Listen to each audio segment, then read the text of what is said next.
right? So this power of compounding, compounding in Hebrew is rebit de rebit, because that's what it is. Compounding is interest on interest. You're earning interest in year one, and then the interest now becomes part of that principal, and you now in year two earn interest on the interest in addition to the original principal. And then in year three, et cetera, it grows and grows and grows until it has a tremendous impact in the long run. Now, everything I've mentioned up till now is excluding, right, taxes and inflation. Right? I mentioned inflation, why it's so important to try to get more than that 2 or 3%, because otherwise you're not even keeping up with inflation. Right? We also have to take into account taxation, because for many different types of investments, we're going to be taxed. And so the investments that are available that are actually tax-free or tax-deferred, so those should have a special place in our heart, because they can save us a tremendous amount of money and make the returns be so much more profitable for you.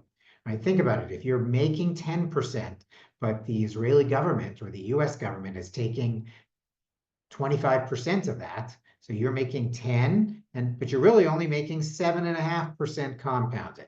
And you saw the examples of what the difference is between that 8 and 10%. So obviously 7.5 to 10% is even more than that. Okay. Okay. The way I like to think in general about investing, and it's a very simplified way, just so that you can understand that the investment world is divided, what I call, between these three main categories. One of them is real estate. The second is financial assets. And the third is alternative. Okay, let's start first with financial assets. Okay, financial assets include any investments, right, in the market, whether it's a stock or a bond or investment in a fund, an exchange traded fund, a mutual fund. It includes your investments in your pension funds, which are also generally invested in the market in financial assets. Financial assets are generally, although they're not exclusively, but they're generally traded on exchanges. So in Israel, for instance, we have the Tel Aviv Stock Exchange, where all of the local bonds and stocks are traded. Okay. And you have stocks and you have bonds, right? Or as the two main asset classes. Stocks are otherwise referred to as equity, and they are ownership in specific companies. So you can have a company that trades on the stock exchange, which means that they raised money from the public, and their ownership shares are now traded on the stock market. And it can go up and down in value depending on many different factors. A bond is an IOU. It's where a company or a government is raising money from the public. And they also have bonds that are traded on the stock exchange, although they're not all traded on the stock exchange. But many of the ones that investors have access to are traded over the stock exchange. And it means that you as an investor are giving a loan to the company or to the government, and they are going to be paying you interest over the lifetime of the bond. Lifetimes of the bond, the duration of the bonds can last for years to decades. Israel even, believe it or not, I forget it was last year or the year before that, they issued a 100-year bond that was oversubscribed in the market. That means that there were investors out there who were willing to give the state of Israel money with the promise that they were going to get their money back only in 100 years. How's that for a vote of confidence, right? You don't hear that all the time in the media. But the financial market has a very high degree of confidence in the Israeli economy and the Israeli monetary system, and they are willing to give them loans for that long a period of time. It's unbelievable. Okay, real estate. Real estate, we're going to talk a little bit less about this evening, but real estate is also an asset class.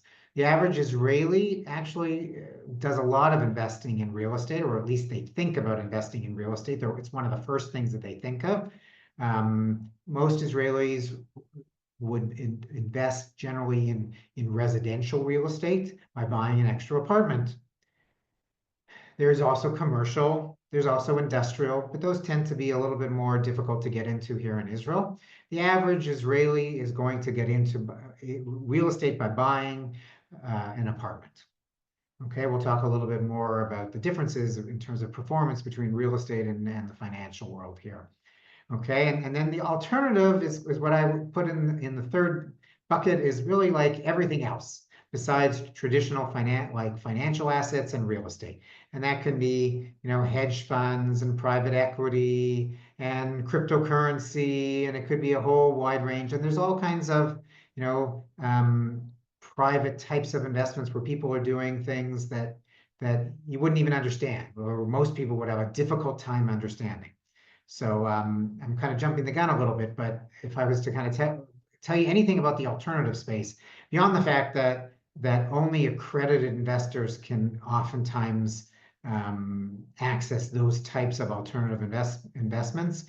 Accredited investors have to have either a certain amount of assets or a certain amount of income in order to be able to qualify to actually even have access to those types of investments.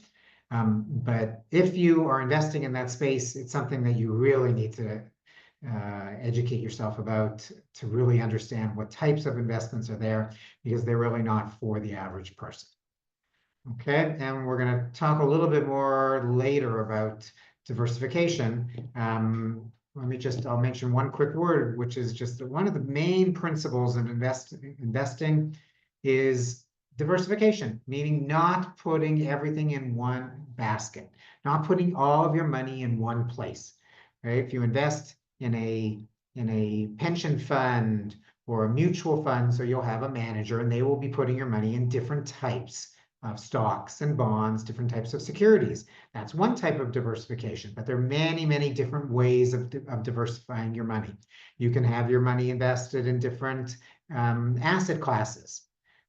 Gold, silver, precious metals, like I mentioned, cryptocurrency, financial assets, real estate, different geographical areas. You can have your money invested here in Israel. You can have it invested in other countries in different currencies. You can have different lengths of your investments in terms of their term.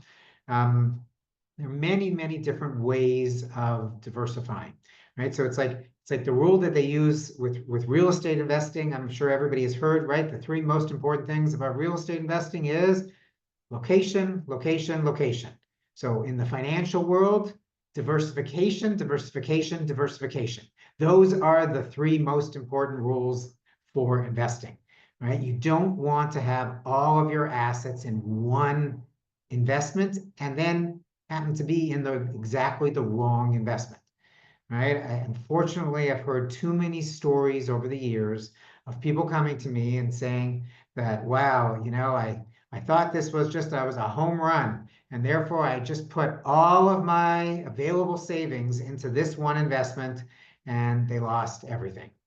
Okay, I'm sure if you look back at major fraud examples like the Madoffs of the world, there are too many of those people in those investments who put all of their investment money, all of their savings into a single investment, a single manager, a single asset class. Right? You don't want to do that. You want to diversify into different assets.